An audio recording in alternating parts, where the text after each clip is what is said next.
আমাদের কথায় উঠবে, আমাদের কথায় বসবে, আমাদের কথায় গ্রেপ্তার হবে, আমাদের কথায় মামলা হবে, আমাদের কথায় পুলিশ 4 বেলা কান ধরে ওঠা বসা করবে। বাহ, কি সুন্দর আবদার! এই হচ্ছে তাদের রাষ্ট্র ব্যবস্থা। আর সেটা হচ্ছে কি জামাত ইসলাম।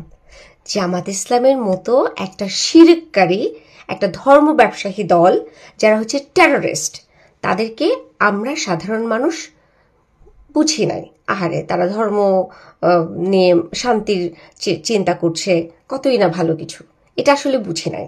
হাসিনা যেমন, ঠিক একইভাবে হাসিনা যেমন স্বৈরাচার, একইভাবে জামাত ইসলাম স্বৈরাচার।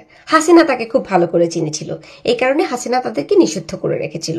আর আমি ভেবেছিলাম, আরে এটা তো ঠিক না, একটা দলকে কেন নিষিদ্ধ করে রাখবে, তাদেরও তো রাজনীতি করার অধিকার আছে, তারা কেন রাজনীতি করবে না? এটা তো আমি এতদিন বুঝি নাই। আজকে আমি একদম পয়েন্ট টু পয়েন্ট বুঝতে পারতেছি যে হাসিনা কেন এদেরকে এতদিন নিষিদ্ধ করে রেখেছিল। এটা ওরা ডিজার্ভ করে, আমরা এটা বুঝি নাই। এটা হাসিনা যা করেছে ঠিকই করেছে। গাধাদের দল বুঝে না যে বাংলাদেশ একটা সমৃদ্ধ দেশ। সমৃদ্ধ বলতে আমরা কি বুঝি? সমস্ত ধর্ম গোত্র মিলেমিশে একাকার, সেজন্য আমরা সবাই ভাই ভাই বোন বোন। এই ভাই ভাই বোন বোনের মধ্যে যে ধর্মকে নিয়ে বিভ্রান্তি সৃষ্টি করতে চায়, বিভক্ত করতে চায়, এরা আর কিছু না হোক, এদেরকে মোনাফেক বলা যেতে পারে। এবং এই জামাত ইসলাম যদি ক্ষমতায় আসে, তাহলে নারীদের কথা বাদই দিলাম, সাধারণ মানুষের কি হবে একটু চিন্তা করেন।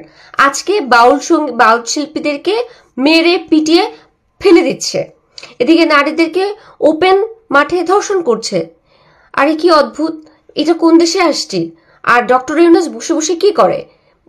উনি কি হচ্ছে এই জামাত ইসলামকে লাইসেন্স দিয়ে দিয়েছে প্রত্যেকটা জায়গায় মব সৃষ্টি করার? জামাত ইসলামের কোন অধিকারে, কোন সাহসে হচ্ছে তারা ওপেনলি এরকম মব সৃষ্টি করতেছে?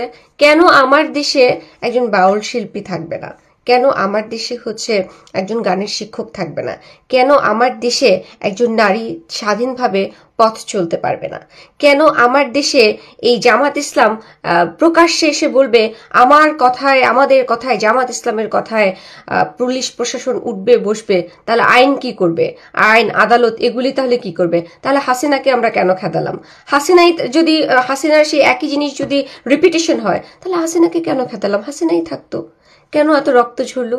কেন এত মায়ের বুক খালি হলো? কেন এত বোন কাঁদলো? কেন এত অত্যাচারের শিকার হলাম? কেন দেশের মধ্যে এত বিশৃঙ্খলা সৃষ্টি হয়েছে? কেন এই সমস্ত কিছু ঘটছে? তাহলে উপদেষ্টাদেরকে বসানোর দরকারটা কি ছিল? তাহলে মোস্তফা সরোয়ার ফারুক এখানে কি করতেছে? তাহলে রেজওয়ানা কি করতেছে? শুভ্র এখানে কি করতেছে? ডক্টর ইউনূস এখানে কি করতেছে? আপনাদের তাহলে এখানে থাকার কোনো দরকার নেই। জামাত ইসলাম যেহেতু